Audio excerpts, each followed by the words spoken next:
Hey YouTube, this is Dan making another vid. If you like my content, please consider hitting the like button. Also, please consider subscribing, as it is very much appreciated. Okay, more on this rub cloth. I know I said that I did a last report before my last video on this stuff, and it was my last thoughts and stuff on it, but I wasn't very happy with how it turned out because it didn't take a spark very well, and I was quite disappointed in it. The first lot I'd done twice, so I applied the black powder twice to it. This lot I'd only done it once, and it wasn't very good at all. It didn't take a spark very well at all.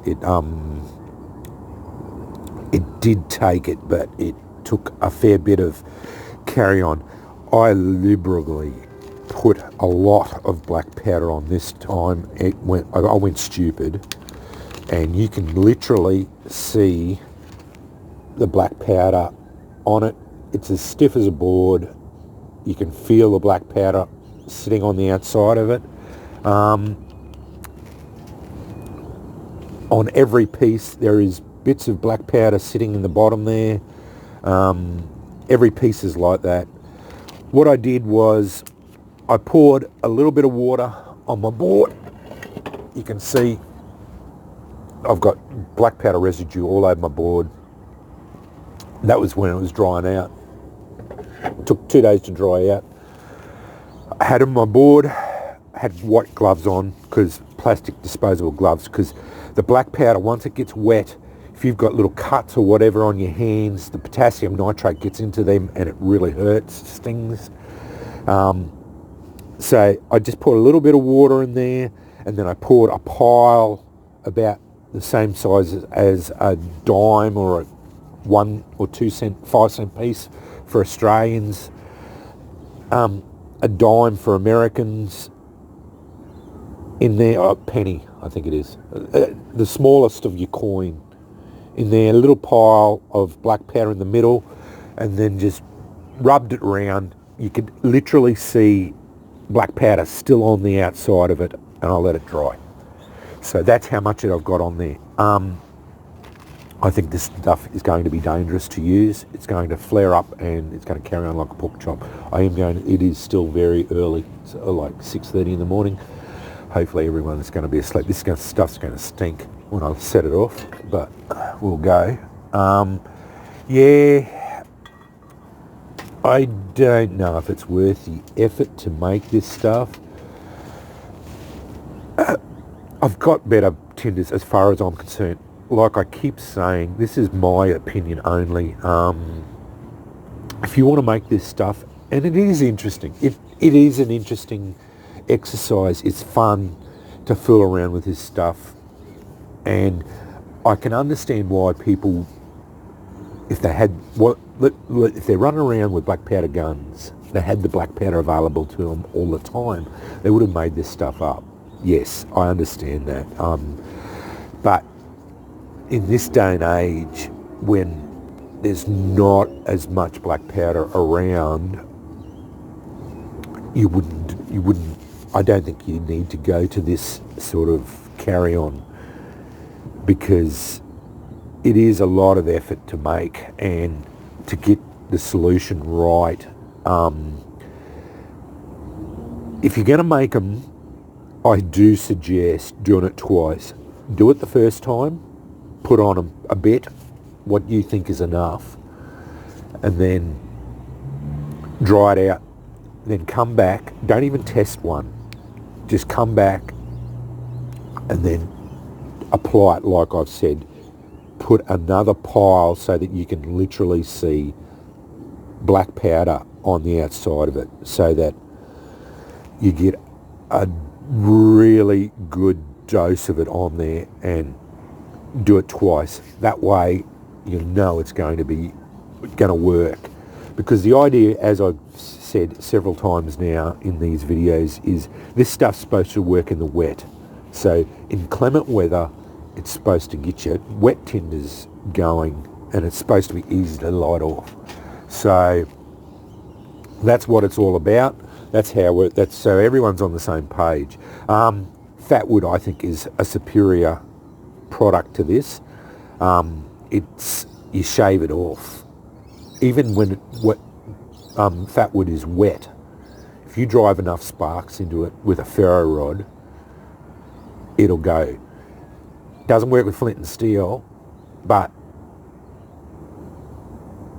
if you kept sparkler dust dry, I think you get, even if, I can't see it, like, say it's raining, you put you throw a tarp over the top of your head, you throw down your tinder so that it's not, you're not getting wet, and then you put your tinders down. Even if it's wet ground, you put your pad down, you put your sparkler dust down, throw sparks into it. It'll fire it up and you'll get it going. The only time it's not going to work is if you haven't got a tarp with you. And basically you just don't start fires in the rain. It's as simple as that. So you wait until it stops raining and then you try and do it. So yeah. Anyway, let's see if this thing will take a spark. Yeah, really easy. And look how, that's very vigorous. I thought it would be.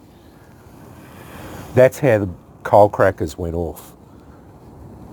I put a lot of black powder on that. So I would not even go near that because it's very vigorous. And that turned into a big piece of, and it stinks. It's not a nice smell either. Normally I like black powder to smell. That turned into a big ember. I put a lot of black powder on that. That was a lot. But I wanted it. That's how it's supposed to work. That is proper rub cloth. That's how it's supposed to be. My first lot was a little bit too slow. Probably better. The slow action probably was a little bit better as far as it went, but yeah, that's how it's supposed to be as far as I know. Rub cloth is supposed to be like that, and I did go to town on it. As you can see, there is still black powder residue on the ground there, in the bag there, and that's how it's supposed to be. So yeah, I knew it would be because you can still literally see on these ones here. I don't like touching it because it leaves black marks all over your hands. That one there particularly, that's got black powder all over it. You can see it all on one side. I only put it on one side because I put enough of it on. So you just fire it on. Maybe if you fired it on, it probably wouldn't take a spark very well on that side. I don't want to set no one off because it smells.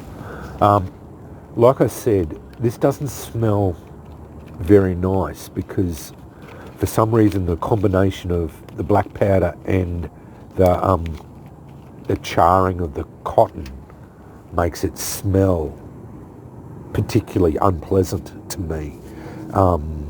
And I normally like the smell of black powder burning when you fire it in a firearm, black powder firearm, muzzleloader and whatnot. I like the smell of it. And I like the smell of potassium nitrate. Others don't, but my neighbours particularly don't like the smell of potassium nitrate. I do. It doesn't bother me. But this stuff reeks of a chemical smell that I do not like. But anyway, that's my thoughts on rub cloth. It is an interesting thing, but for me, yeah, I've got better stuff. This is the bag I was going to put it in. You can see the residues in it. I left that out overnight. It doesn't matter. One bloke, I'm sorry, I can't remember your name. One of my subscribers said, try it with sparkler dust. I haven't done that yet. I am going to, I don't know. It might be a different solution again. I'm going to try one square. I might try two. I'm going to prepare it the same way. Do it twice, melt some sparkler dust down. I've got onto a place who sells packets of sparklers for $1.90 for 24 sparklers. So I buy a whole heap of sparklers. I don't care if I have 10 or 15 packets of the bloody things here. I love the sparkler dust. It's really good stuff. So yeah, I am going to try that, and I will have that to report later on. So yeah, interesting stuff. This is a novelty for me. I only did it because I had black powder on hand, and when it runs out, I won't have any more. I'm not going to secure it. I've got a gun license, but I don't need it. I'll only end up starting to make cannons and things like that, and then I'll get myself into trouble because, yeah, and that'll just get me into trouble. So yeah, and I don't want to buy a black powder firearm. I've got smokeless firearms, centerfires and rimfires. So black powder firearms have never fascinated me. I just never got into them. So when this stuff runs out, I've got a couple of kilos of this stuff, so yeah, I've got enough to keep me going for a while. Anyway, about a kilo. I think I've got a kilo, so yeah.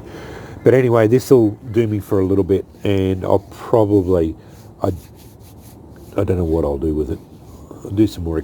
I'll look up online to see if there's any other old time things that they used to make. I think they made some ropes that they impregnated with black powder, maybe. That's fuse.